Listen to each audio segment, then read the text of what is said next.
Begitulah cepatnya hari itu berlalu. Hari berubah menjadi pekan, pekan menjadi bulan, bulan menjadi tahun, tahun menjadi windu, windu berubah menjadi abad. Yang mati hilang, yang dulu hidup kaya, hari ini hanya tinggal kenangan saja. Kemana mereka dulu yang hebat-hebat, bangsawan, para penguasa? Semuanya mati ditelan zaman. Yang tinggal hanya apakah dia orang paling baik, dicatat dengan tinta emas, atau dia orang paling jahat, dihujat, dicaci dan dimaki. Harimau mati meninggalkan belang, gajah mati meninggalkan gading, manusia mati meninggalkan nama, nama yang baik atau nama yang buruk. Wa tilkal ayyamu nudawiluha bainan nas. Demikianlah hari demi hari kami pergantikan di antara manusia. Untuk apa hari ini dirubah Allah Ta'ala? Mengapa hari ini datang silih berganti dan kita ada di dalam zaman itu? Liya'lamallahu alladhina amanu. Allah ingin menguji siapa yang imannya tetap istiqamah, siapa yang masih tetap beriman sampai hari ini. Khatib mengucapkan alhamdulillah, nikmat yang paling besar adalah nikmat istiqamah dalam iman dan Islam. Berapa banyak ketika hari berubah, yang dulunya dia adalah orang baik-baik, hari ini berubah menjadi tidak baik. Yusbihu mu'minan, pada waktu pagi dia beriman, wa yumsi kafiran, petang hari dia berubah menjadi kafir. Maka kita selalu meminta, ya muqallibal qulub, wahai engkau yang membolak-balikkan hati, tsabbit qulubana, kokohkan hati kami, ala dinik, dalam agamamu, wa ala ta'atik, dalam ketaatan kepadamu. Berapa banyak yang dulu susah melarat, miskin, untuk sesuap nasi pun sulit, tapi begitu dilapangkan Allah rezekinya, tidak menjadi hamba yang bersyukur. Dia lalai, dia sangka itu karena jerih payahnya, dia kufur nikmat Allah Subhanahu wa ta'ala. Tapi siang hari ini alhamdulillah, ada hamba yang disehatkan Allah, dia tetap bersyukur. Ada hamba yang ditingkatkan Allah rezekinya, dia tetap bersyukur.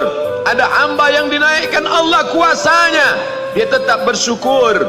La in syakartum, kalau kamu syukuri nikmat itu, la azidannakum, pasti akan kutambah.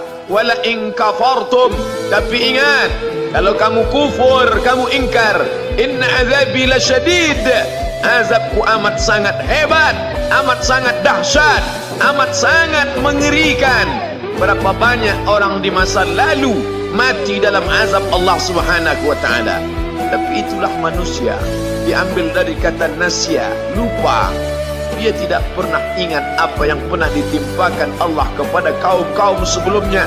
Wa ila samud akhahum salihah, kepada kaum Samud diutus Nabi Saleh. Mana mereka sekarang? Punah, musnah, tidak ada lagi di atas muka bumi Allah. Wa ila Madyan akhahum Syuaiba, kepada kaum Madian diutus Nabi Syuaib. Mana mereka sekarang? Punah, musnah, tidak ada jejaknya di atas muka bumi. Wa ila Adin akhahum Huda, kepada kaum Ad diutus Nabi Hud. Tidak satu pun ada di atas muka bumi, tapi orang tetap juga angkuh dan sombong. Memang itulah manusia yang berada di atas muka bumi Allah Subhanahu wa ta'ala. Maka orang-orang yang baik tidak pernah berhenti mengajak kepada kebaikan. Umat ini dikatakan baik bukan karena banyak ibadahnya. Umat ini dikatakan baik bukan karena dia pergi bolak-balik ke kota Makkah Al-Mukarramah untuk haji dan umrah. Allah puji umat ini, kuntum khaira ummah, kalian umat terbaik. Kapan? Bila umat ini disebut umat terbaik?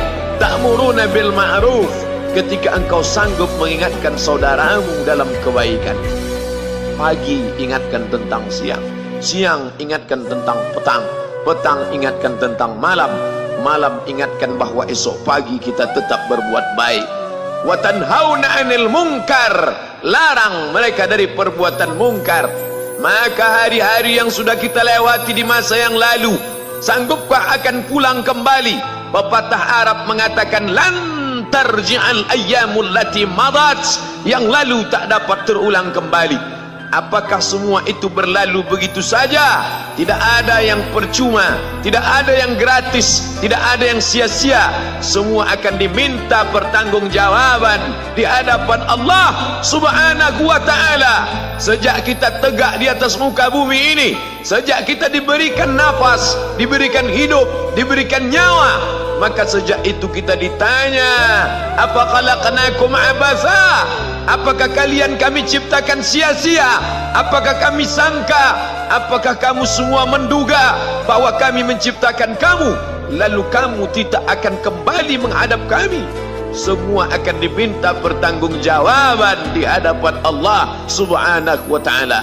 Tidak ada kata yang dapat terucap dari lidah orang beriman selain ucapan Astaghfirullahaladzim.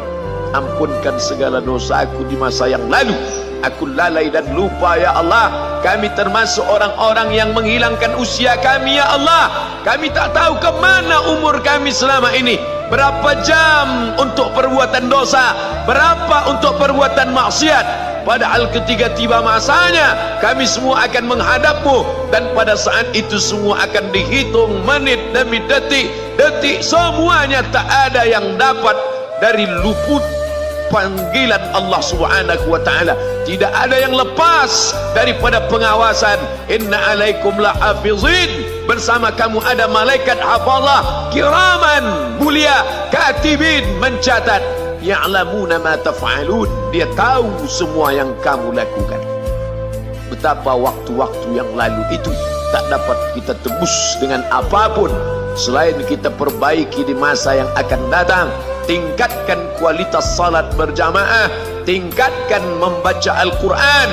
Andai usia kita sudah lanjut, tak dapat kita jemput, maka kita didik anak cucu generasi akan datang menjadi generasi yang Qurani dan Islami.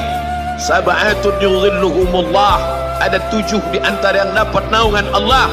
Yauma la dhilla illa dhilluh, hari itu tidak ada naungan kecuali naungan Allah Subhanahu wa ta'ala.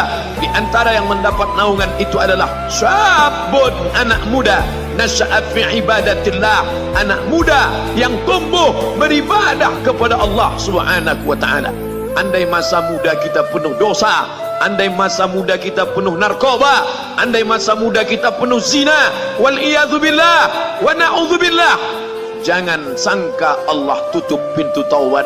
Innallaha la yaghfiru ayyushraka bihi. Allah tak terima taubat orang yang mempersekutukannya. Wa yaghfiru ma duna dzalika liman yasha. Tapi taubat selain itu diterima, dibukakan Allah Ta'ala. Mari perbaiki anak menantu, cucu, kawan, sahabat, andai talat, ajak ke jalan Allah Subhanahu wa ta'ala. Itulah salah satu memperbaiki yang masa lalu, kita perbaiki di masa yang akan datang. Di antara tujuan Allah mengapa Dia buat kita masih hidup di akhir tahun ini, ya'lamallahu allazina amanu. Allah menguji siapa yang masih tetap dalam istiqamah iman dan Islam. Tujuan kedua, mengapa Allah buat kita hidup sampai hari ini? Wa yattakhidha minkum syuhada, wa yattakhidha minkum syuhada. Allah ingin melihat siapa di antara kita ini yang layak untuk menjadi syuhada. Iskariman, hidup mulia, au mut syahidan, atau mati syahid. Pilihan orang Islam tidak banyak. Kalau hidup, hidup mulia. Kalau mati, mati syahid.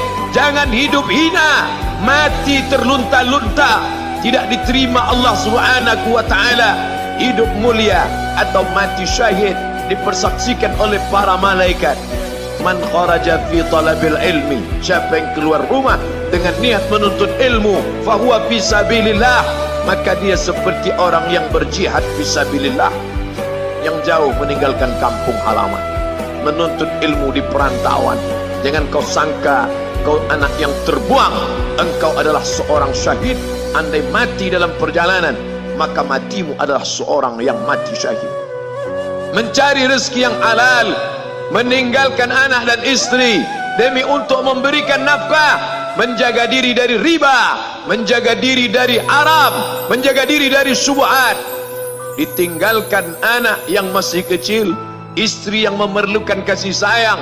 Kutinggalkan kalian bukan karena hawa nafsu, tapi ingin mencari yang halal. Tetesan air mata, penuh keringat dan kerinduan, munajat di tengah malam, dibayar Allah Ta'ala dengan tetesan darah seorang syahid. Man mata duna malihi, siapa yang mati membela kehormatan hartanya, fahuwa syahid, maka dia mati syahid. Betapa seorang yang susah melarat hanya untuk menjaga diri dari yang haram dan syubhat, Allah muliakan dia. Inna akramakum indallah, yang paling mulia di antara kamu di sisi Allah, atqakum, yang paling takut kepada Allah. Ramai kita di rumah Allah ini, yang paling kaya kah yang paling mulia? Tidak.